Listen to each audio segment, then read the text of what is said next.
Assalamualaikum warahmatullahi wabarakatuh. Nama saya Dwi Najul Karmilawati S. Usman. Saya dari kelas CD3 Farmasi 2018. Di sini saya akan menjelaskan materi tentang titrasi asam basa. Sebelumnya, kita harus mengetahui apa sih itu titrasi.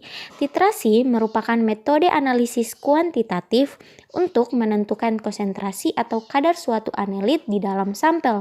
Reagen yang digunakan untuk menitrasi disebut titran, sedangkan larutan yang dititrasi disebut titrat.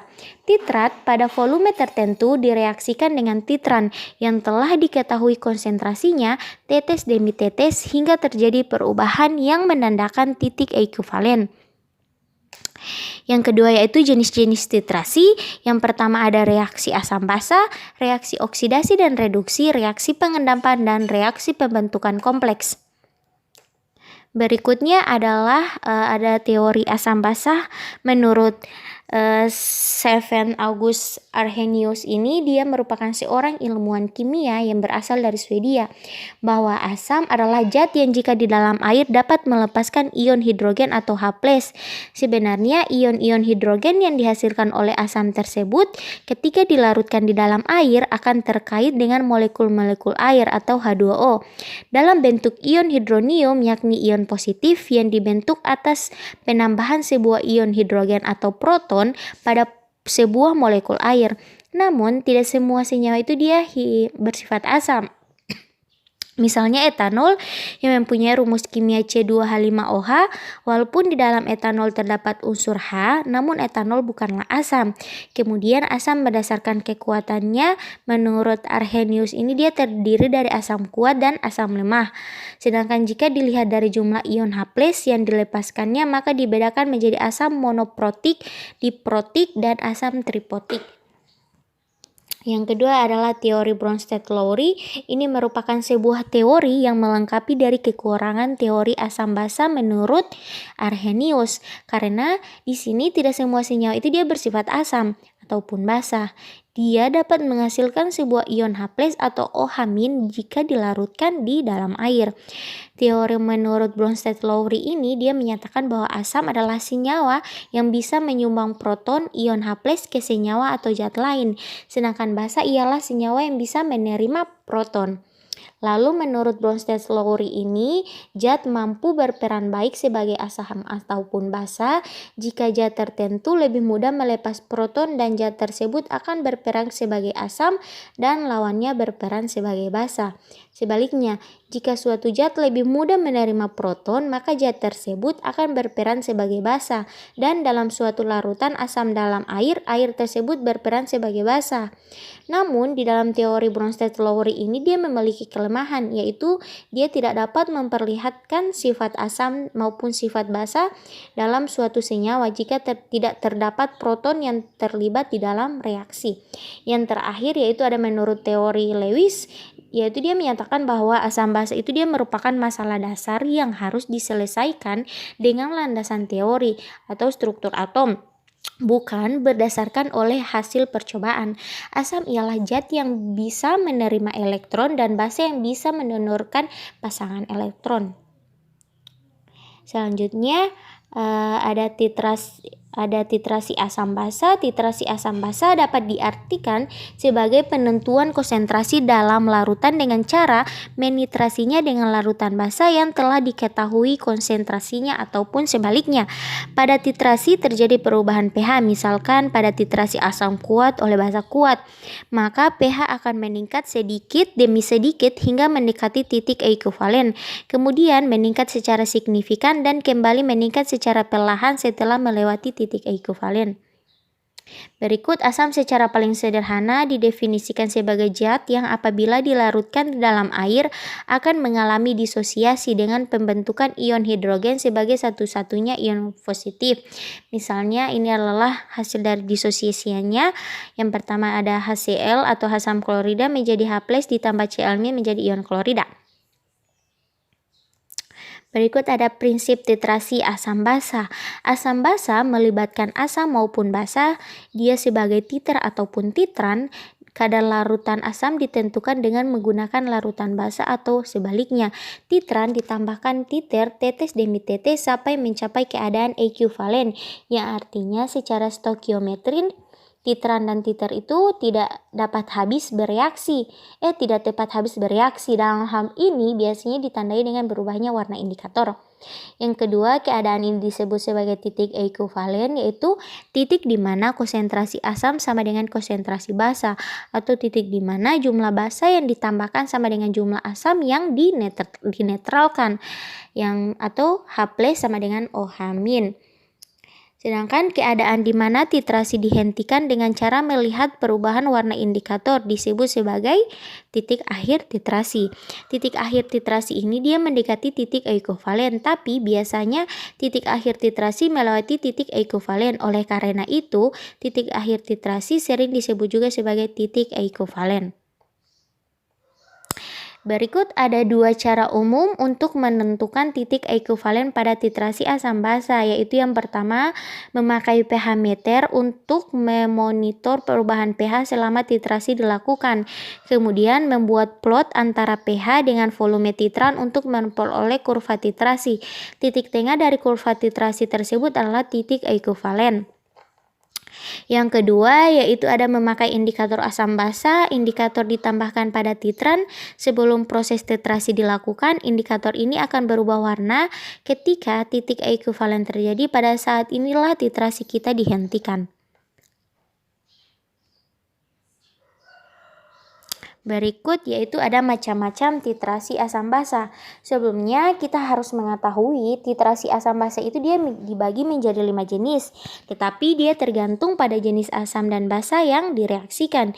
Jenis asam dan basa yang direaksikan akan mempengaruhi perubahan pH yang dapat digambarkan sebagai kurva titrasi yang dihasilkan dari plot antara pH dengan asam ataupun basa yang ditambahkan.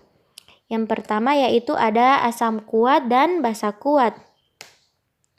Contohnya yaitu titrasi asam kuat dan basa kuat ini ada HCl dengan NaOH.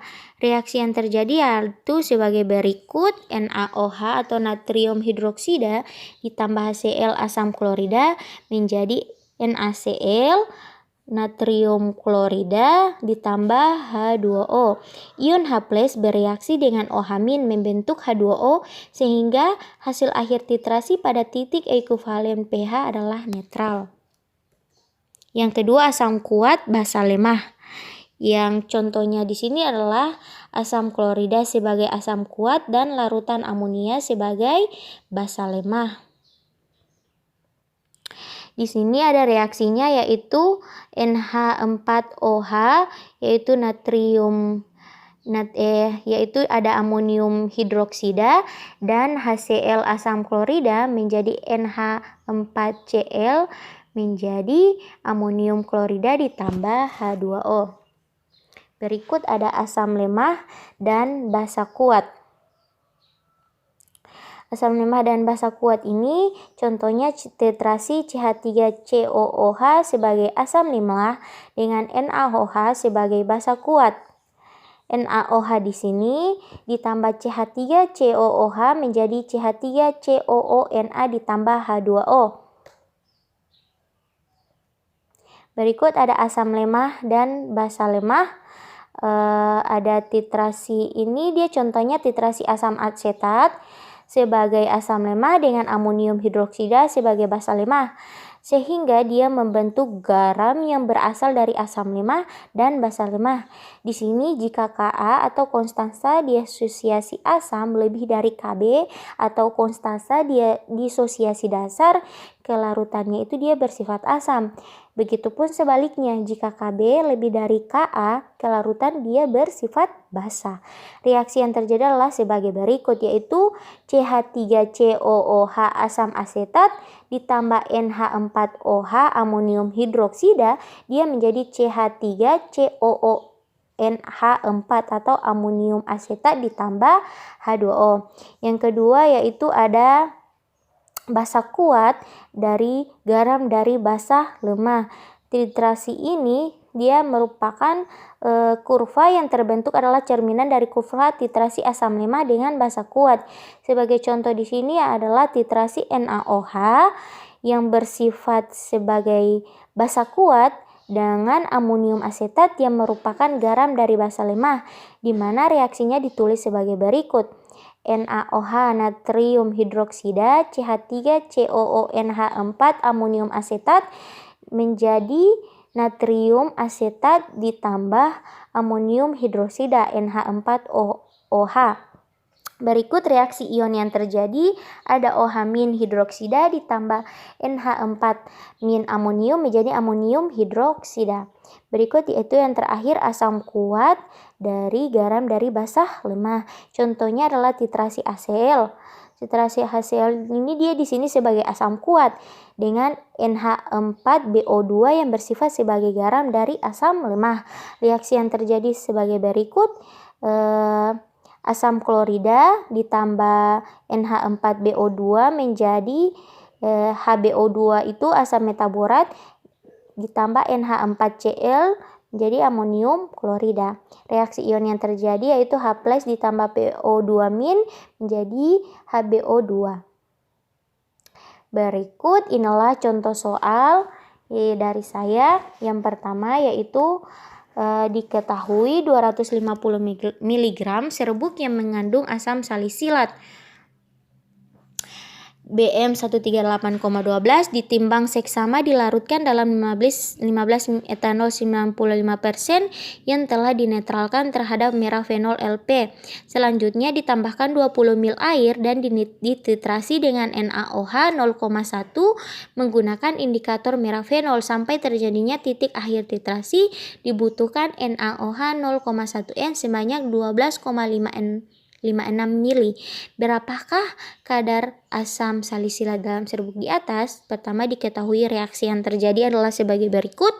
Yang pertama ada valensinya 1, fetitran 12,56 mil diubah ke liter menjadi 0,01256. Kemudian entitran 0,1 N, berat sampel 200 mg diubah ke gram menjadi 0,2 dan BM sampel 138,12 gram per mol.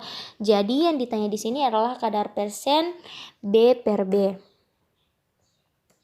Berikut ialah penyelesaiannya. Kadar sampel B per B fetitran dikali entitran dikali B per berat sampel dikali valensi dikali 100%. Nah, kan sudah diketahui tadi fetitrannya 0,01256, entitrannya 0,1 dikali BE 138,12, kemudian dibahagi 0,25 dikali 1 kemudian dikali 100% dan mendapatkan hasil 6939,148 dan itu diubah lagi ke persen menjadi 69/39% berat per berat B per B. Kemudian contoh soal yang kedua yaitu diketahui 2,50 ml minuman ringan yang mengandung vitamin C dilarutkan dalam campuran yang terdiri atas 100 ml air bebas CO2 dan 20 ml asam sulfat. Selanjutnya dititrasi segera dengan iodium 0,1 menggunakan indikator Kanji sampai terbentuk warna biru tetap. Sampai titik akhir titrasi dibutuhkan volume titran sebanyak 5,25 ml. Berapakah kandungan vitamin C dalam minuman ringan tersebut? Diketahui valensinya 2, mil sampel 25 ml diubah ke liter menjadi 0,025, BM sampel 176,12, entitran 0,1, fetitran 5,2 ml diubah lagi ke liter menjadi 0,00525 liter. Ditanya kadar sampel persen B per V. B per V itu dia ialah berat per volume. Penyelesaiannya kadar sampel persen B per V fetitran dikali entitran dikali BM per liter sampel dikali 1000 dikali valensi dikali 100%. Kemudian dimasukkan 0,00525 dikali 0,1 dikali 176,12 per 0,025 dikali 1000 dikali 2 dikali 100%. Hasilnya 0,18493. Itu diubah ke persen menjadi 0,185%. B per V berat per volum. Baik, demikian presentasi dari saya. Apabila ada kekurangan mohon dimaafkan. Wabillahi taufiq wal hidayah. Wassalamualaikum warahmatullahi wabarakatuh. Jangan lupa di like, comment, and subscribe ya. Terima kasih.